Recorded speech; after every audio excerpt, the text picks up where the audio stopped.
At 6:14 in the morning, a small aircraft crossed into one of the most heavily defended airspaces in Europe. By every calculation, it should have disappeared minutes later. No explosion, no dramatic interception, no heroic last stand, just silence. That's how these missions usually end. Somewhere deep inside Western Russia, powerful electronic warfare systems were already waiting. Their job wasn't to shoot anything down. It was something far simpler. Convince a machine that reality was somewhere else. And usually, that worked. The aircraft wasn't a fighter jet.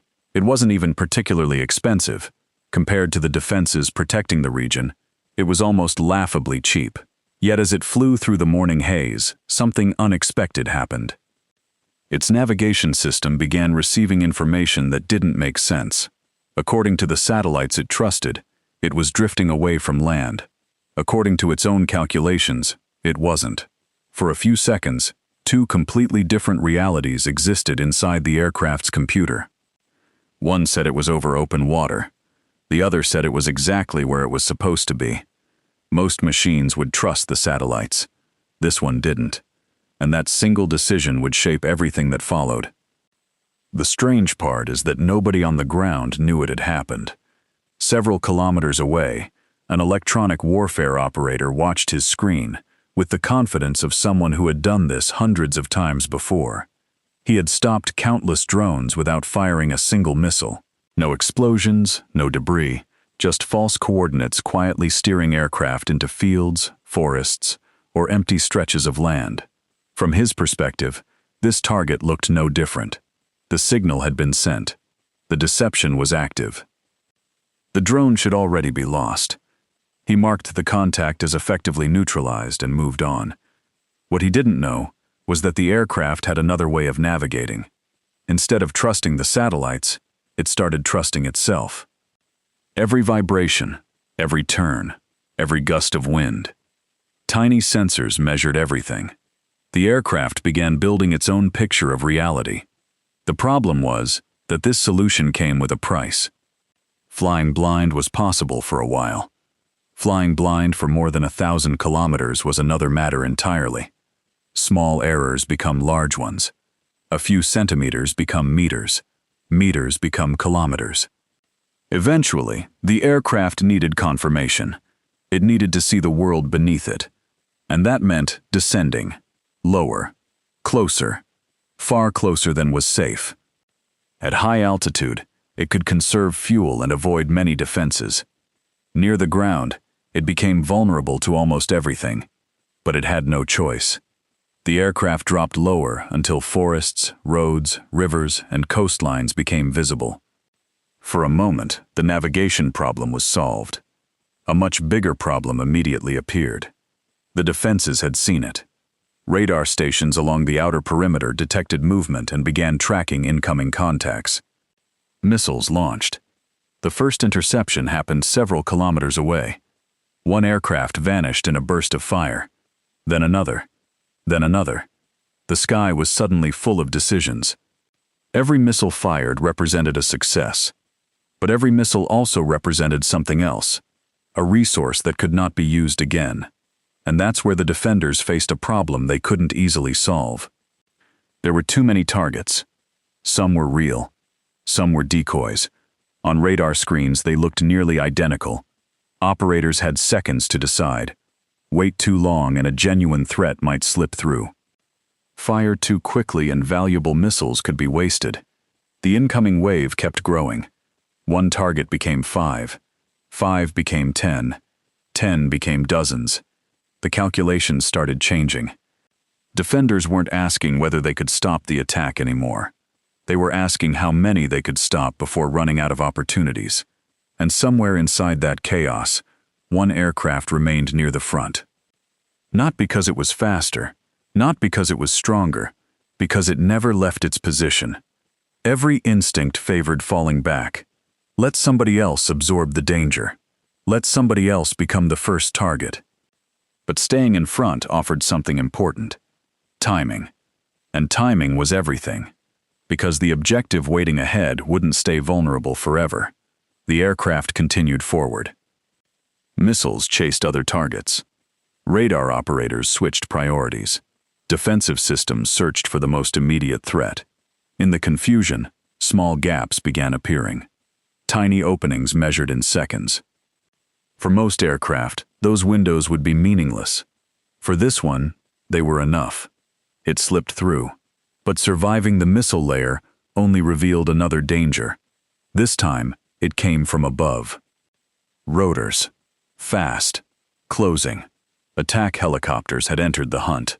Unlike fixed defenses, helicopters could move, adapt, chase, and their crews were experienced. Several drones disappeared within minutes. Cannons flashed.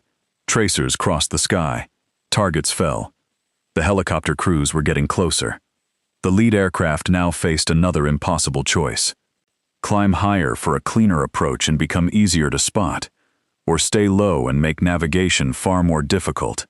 The safer attack profile increased the chance of being destroyed. The safer survival profile reduced the chance of hitting the target. Neither option was good. The aircraft chose survival. It remained low. Trees blurred beneath it. Rivers flashed past. The helicopter crew briefly caught sight of it, then lost it again. For a few crucial seconds, visual contact disappeared, and those few seconds changed everything. Because fuel was becoming a serious problem. The aircraft had already traveled an extraordinary distance. Every detour, every evasive maneuver, every low-altitude correction, they all consumed fuel. There would be no second attempt, no backup run, no opportunity to circle and reassess. Whatever happened next would happen once. Ahead, smoke began rising. At first, it looked like fog, then something darker, thicker. An earlier strike had already hit part of the target area. Now black smoke rolled across the skyline. The aircraft needed visual references to complete its final guidance sequence. The smoke was hiding them. The closer it got, the worse the problem became. Landmarks disappeared. Shapes blurred together. The target was somewhere ahead. The aircraft knew that. But knowing wasn't enough. It needed certainty. For a moment, certainty vanished. The guidance system struggled. Images no longer matched the terrain it expected to see. The aircraft was running out of time, running out of fuel, running out of options. And this is where the story starts to get uncomfortable. Because after surviving electronic warfare, missiles, helicopters, and hundreds of kilometers of hostile territory, the mission was now at risk because of smoke. Not enemy technology, not advanced weapons. Smoke. The kind produced by a fire that had already started. The guidance system kept searching, looking for something stable. A shape, an edge, a line, anything. Seconds passed. Then it found one. A single recognizable structure, partially visible through the smoke. Not enough for a human pilot. Enough for a machine. The aircraft locked on.